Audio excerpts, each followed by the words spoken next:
Welcome to the Worldwidebirder Endangered Species Update, a segment where I inform you about the latest important news about imperiled bird species. I'm your host Connor, and my goal of this video series is to unearth impactful, under-the-radar news about our planet's most threatened birds. I've got some fascinating stories on deck, but let's begin with a tale about birds and beer.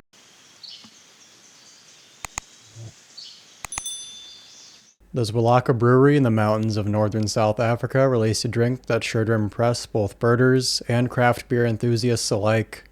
The Cape Parrot Ale was released last year and received great acclaim. The Zwalaka Brewery pledged to donate 54 cents per sale to the Cape Parrot Project, an organization dedicated to conserving the vulnerable Cape Parrot through invasive vegetation removal and native forest restoration in the strongholds of this imperiled species. Last week, the Zwalaka Brewery was proud to announce a donation of more than $1,300 to help fund the conservation of South Africa's only endemic parrot species, a species whose population totals less than 2,000 birds due to habitat loss.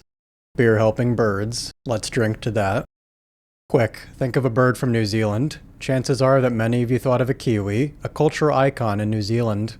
Although kiwis are beloved by most in New Zealand, it's no secret that these chunky nocturnal birds have experienced hardships in their native country in the past century. Habitat loss and invasive species have decimated all 5 kiwi species, but conservationists have been working tirelessly to save these creatures. The North Island brown kiwi, a species whose population totals around 25,000 birds, has been the focus of some impressive conservation efforts around Auckland. The Rodney Bridge Trust is an environmental trust that works in the Rodney district north of Auckland, with the goal of creating a mosaic of safe kiwi habitat by finding suitable natural areas and working with private landowners.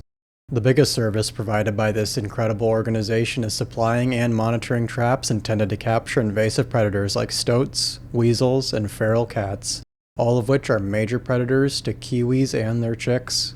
To date, the Forest Ridge Trust has created a network of more than 125,000 acres of safe kiwi habitat and removed more than 27,000 invasive predators within the area between the summer of 2023 and 2024. The team at the Forest Ridge Trust surveils the area with an extensive trail camera system, and they've found that their efforts are paying off. A kiwi was recently spotted 14 kilometers away from an established area just outside of a fenced-off, predator-free nature preserve. This kiwi is the first to disperse to new territory using the land that the Forest Bridge Trust has worked to make predator-free.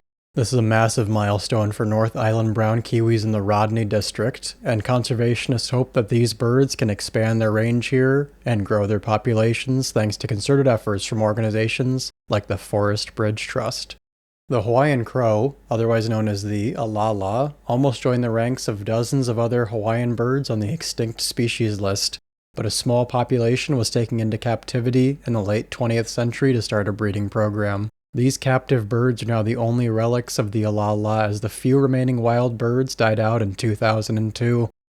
Conservationists have been attempting to reintroduce birds from the captive breeding population into the wild since the 1990s, but early reintroduction efforts were unsuccessful because conservationists did not make any improvements to the habitat in areas where the bird had previously failed. Later attempts between 2016 and 2019 met a similar fate, as crows were eaten by Hawaiian hawks and died from disease. These failures resulted in the loss of nearly 50 alala, but they've taught conservationists that releasing captive reared birds into the wild without habituating the birds and improving the habitat is a recipe for disaster. Now, ornithologists are taking a different approach. In November 2024, 5 alala were released onto Maui, an island where these birds are not native.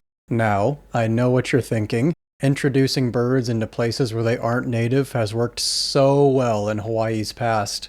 But hear me out. Maui is an island that is free of Hawaiian hawks, which were perhaps the top threat to alala on Hawaii Island. This means that these crows have a greater chance of survival since a major predator is absent from this area. Now, the introduced population is not entirely self-sustaining, as conservationists continue to offer food to this group of 5 daily, but they're free to fly about the forested reaches of Maui where they've been reintroduced. Ornithologists are still not yet sure whether they'll keep the birds here or transfer them to Hawaii Island once they're comfortable with life in the wild. In any case, the Alala population now numbers about 125 after totaling around 20 birds in the 1990s. This new approach to reintroducing birds to the wild has been successful a few months into the project, as none of the 5 Alala have died. Like many macaws, the red-fronted macaw has experienced significant population declines in the face of habitat loss and trapping for the illegal cage bird trade. This Bolivian endemic is restricted to a small native range in the central portion of the South American country, and its numbers have declined to just over 1,000 in recent decades. This species urgently needs the ornithological community's support. Fortunately, help is on the way. Conserva Aves, the American Bird Conservancy, and Natura Bolivia have partnered with local communities to set aside nearly 10,000 acres for newly conserved land within the core of the red-fronted macaw's territory. This is massive news for a bird that had lost nearly 40% of its habitat by 1990. This newly conserved land will be split into 2 reserves, Safina Reserve and Comarapa Reserve. What's even better is this newly preserved habitat will be connected to existing natural areas, creating a large protected area for the red-fronted macaw. In exchange for their support, Natura Bolivia will work with local communities to establish irrigation systems and safe drinking water, among other things. Of course, these protected areas will attract tourists who hope to see the red-fronted macaw and observe other Bolivian species, opening up ecotourism opportunities and generating income for the communities. This incredible project seems like a win for all parties involved. Socorro doves are among the most endangered doves in the world, being extinct in the wild since the 1970s. Endemic to the island of Socorro off the west coast of Mexico, populations of these doves were swiftly eradicated following the introduction of sheep and cats. Luckily, a small population of Socorro doves were collected in 1925 to start a captive breeding program.